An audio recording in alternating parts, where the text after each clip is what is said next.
Hi, welcome along to the first proper live blog episode of Dan Brown's Inferno.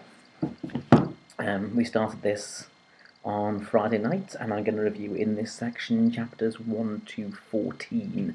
What I thought I'd do is I'll go through essentially what's happened so far, and then obviously my critical notes, of which there are many. So, what's happened thus far in Inferno? Well, as thrillers tend to do, it started off with a bit of a précis, in which we are given the viewpoint of somebody, we aren't entirely sure who is being chased to a precipice, and he leaps into the abyss. Don't know who it is, or indeed what his role in the story is, but that's sort of the introduction, and we then go from there to a hospital room where our hero Robert Langdon is waking up with no recollection of how he got there. He is introduced to a bearded doctor who doesn't speak, and then his assistant who does speak, and she explains that Dr. Marconi does not speak any English, and therefore she, Dr. Sienna, will be looking after him. How convenient. So she asks Robert Langdon where he thinks he is, and he says he believes that he's in Massachusetts General. Now, my point against that would be this man is supposed to be an absolute genius, and he thinks that Massachusetts General would employ a doctor who speaks no English. Fair enough. It transpires that he's in Florence, and he's had a wound to his head, and all they will tell him is that he was admitted into A&E, muttering the words, so sorry, and someone's attempted to shoot him. We aren't sure why or what for, so we're getting introduced to that. And then we're introduced to a second strand, which is based on a boat, and it's sort of very much the traditional Dan Brown evil bad guy setup, with a guy who's got a huge boat full of underground war rooms and things, and he's basically been employed to post a video on the internet the next day and been paid a lot of money to do this. Simultaneously, there is a spike-haired assassin who has been hired by the chap in the boat to basically take out Robert Langdon. She is the one who basically shot him in the head, which put him in hospital, but she didn't do the job properly. He isn't dead, and says she has to now come back and try again. And this is where the story gets a little bit stupid, because this assassin turns up in the hospital with a gun to try and take out Robert Langdon. First of all, she shoots Dr. Marconi, at which point Dr. Sienna slams shut a heavy metal door and locks it. Now, my question would be to this. I'm fairly certain from my experience of working in hospitals, ICUs generally do not have heavy metal doors that can be locked from the inside, for the simple reason that you've got a lot of patients in there who, if they locked themselves in from the inside and there was a fire, could not get out. I'm very sorry, I don't really understand exactly what kind of hospital this is that Dan Brown thinks is going on here that has such functionality. Point two, the assassin on the other side of this heavy metal door that shouldn't really exist starts firing bullets madly into the door. For some reason, Dan Brown decides to explain in detail that she is shooting the doorknob. Now, hospitals, again, don't have doorknobs. They have push doors. For the simple reason that, again, in fires, you can get out of them. You've got to turn handles and things. So, again, this hospital doesn't seem exactly the most realistic in the world. But Dr. Sienna and Robert Langdon, off they flee to try and escape from this assassin. They get a taxi, the assassin catches up with them, shoots them, they get in the cab, and they go away to Sienna's flat, where they start to unravel maybe what happened with Dr. Langdon and whatever else. Now, it transpires that Robert Langdon, in his Harris tweed jacket, has a secret compartment they didn't know about.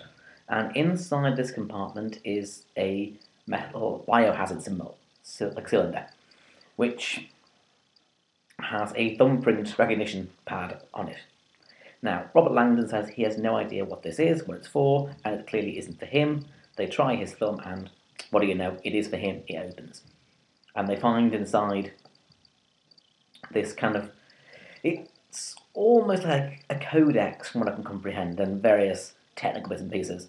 And Robert Langdon decides that what he has to do is to call up the embassy of the US and ask them for help. He calls them, they say, yes, we have been expecting your call. Now, straight away from there you think, yeah, they're evil, they're evil.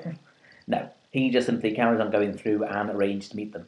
Thankfully, he has the good sense not to actually go and meet them, because lo and behold, seconds later, at the location he's told the embassy where he is, up pulls the assassin with her gun to try and kill him again.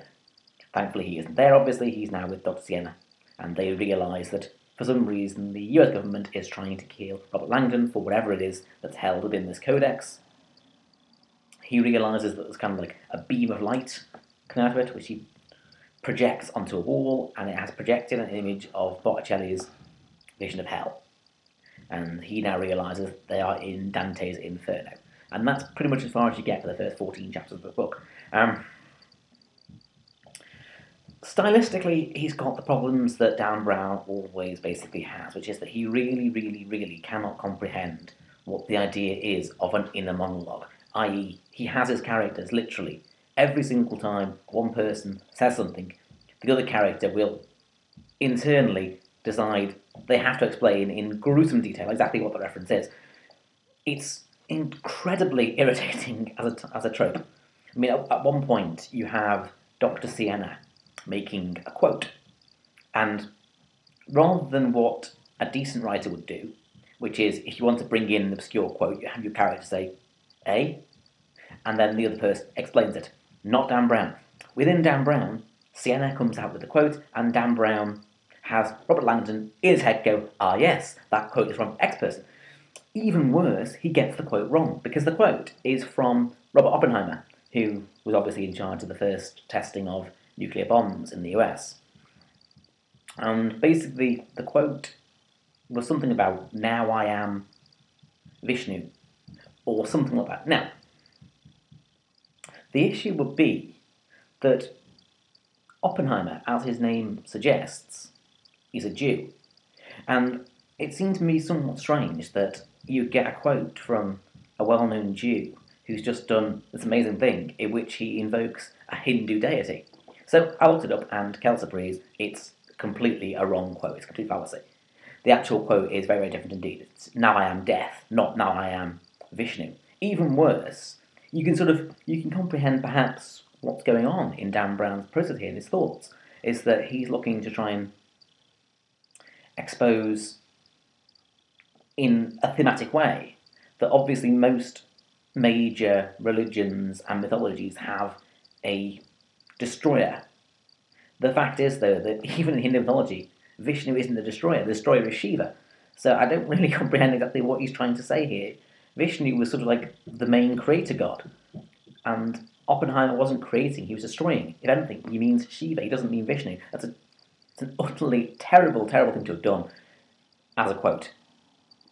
And then from there, they go on to sort of talk, which really annoyed me, in quite strange terms about the history of the Black Death in medieval Europe. Now, first of all, Dan Brown makes an assertion about the etymology of the Black Death and why it's called the Black Death, which no one really knows for certain why it's called the Black Death. The Black Death wasn't even referred to until centuries later on. It wasn't called that at the time. And so his etymology is way wrong.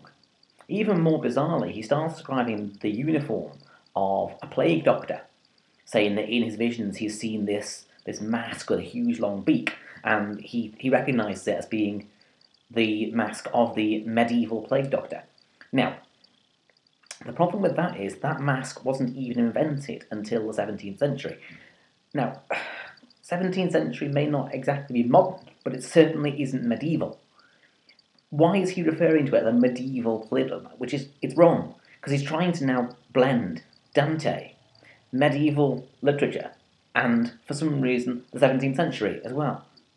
Why is he doing all this? Why can he not just This is what I like about Dan Brown, is that he constantly takes stuff that he believes and says, oh yes, that's now a fact. It's not a fact. The fact is that can't be true. There's no such thing as a beaked medieval plague doctor's mask. It doesn't exist. It wasn't invented until 4 centuries later on. This is the reason why Dan Brown tends to just irritate me a bit. Because it's stupid things like that he dresses up as fact. If you just say, this is fiction, that's fine, but he doesn't. His frontispieces always say that what we're saying here is completely true. And it's not completely true, it's complete fallacy. So, I mean, I'm going to carry on with it, and I'll check back in with you in about 100 pages or so's time, but I mean, certainly from where it's begun, it's not looking great. He's not even got into the geography or the mythology yet, so I'm sure that'll be something to look forward to, but I'll check back in with you in a page's time. Speak to you soon. Try.